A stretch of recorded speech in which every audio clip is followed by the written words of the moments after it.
Disney's TrueLife Adventures is a series of short subject documentary films produced by Walt Disney Productions roughly between 1948 and 1960. Several of the films were adapted in comic book format as one-shots in the Dell Comics Four Color series. The films were among the earliest production experience for Roy E. Disney. Also, this film series was the launching pad for Disney's new distributor, Buena Vista International. Today on Happiest, we bring you some facts you didn't know about Walt Disney's TrueLife Adventures.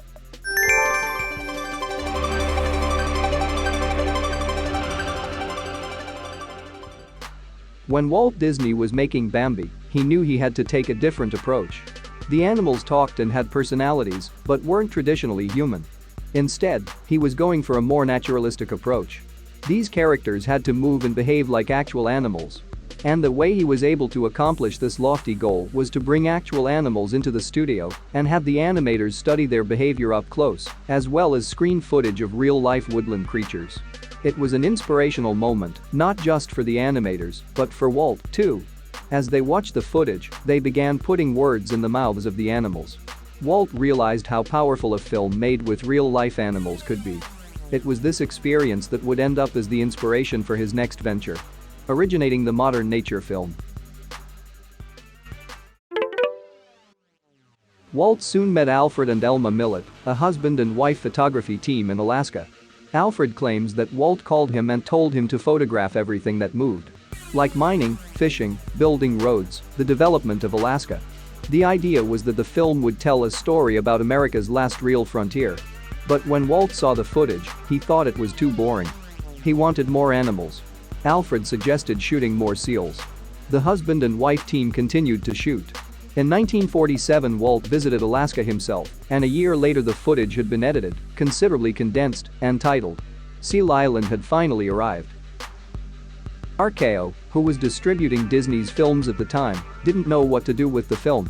It was 28 minutes long. Too short for a feature and too long for a short. They didn't know how to program it. Walt arranged to have the film shown at the Crown Theater in Pasadena the last week of December 1948, enough for it to qualify for Academy Award consideration and to wow adventurous moviegoers who visited. It won the Academy Award for Documentary Short Subject, even though, at 28 minutes, it was hardly short. In its own way proved just as revolutionary as his first sound animation or Snow White. Seal Island would become the model not only for Disney documentaries, but for nature documentaries generally. A strong plot, anthropomorphized animals with emotions imputed to them, and a music track that made the documentaries into real-life cartoons. Walt had succeeded in combining entertainment with education. His TrueLife Adventure series was born. Of the 13 films released in the TrueLife Adventures series, 8 of them won Academy Awards. They were shown in public schools across the country for decades, and a compilation film, made up of all of the film's best moments, was released as a feature in 1975. It's hard to estimate what a huge deal these nature films were. They were far from the arid, dusty educational films of old. They were exciting, dynamic, hilarious, and beautifully photographed.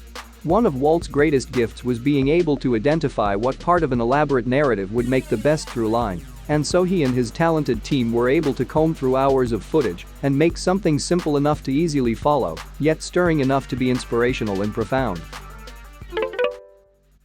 As early as 1953, a section of Disneyland was being plotted as TrueLife Adventureland, which featured a prototypical Jungle Cruise-like attraction that passed by real animals and the ability to take home any of the exotic inhabitants featured in that section of the park. This concept was reconsidered, obviously, with the more whimsical Adventureland opening with the rest of the park in 1955. The idea of animals in the park would stick with the Disney company. Discovery Island, an island in Bay Lake, would be home to animals from 1974 until 1998, when Disney's Animal Kingdom, thought by many to be one of the greatest zoological preserves in the world, opened its doors. In Disney's Animal Kingdom, Walt's idea of having guests move freely through the world of animals was finally achieved, as anyone who has visited the park knows. The closest living relative to the TrueLife Adventures is the Disney Nature line of films. Founded in 2008, Disney Nature releases a big nature film almost every year, with subjects ranging from flamingos to monkeys. Each of these films carries with it the spirit of TrueLife adventure. Thank you for watching. Subscribe to our YouTube channel. And hit the bell so you don't miss a single one. Plus, even more of the happiest videos about your favorite stuff are yet to come. Check one of our newest videos right here.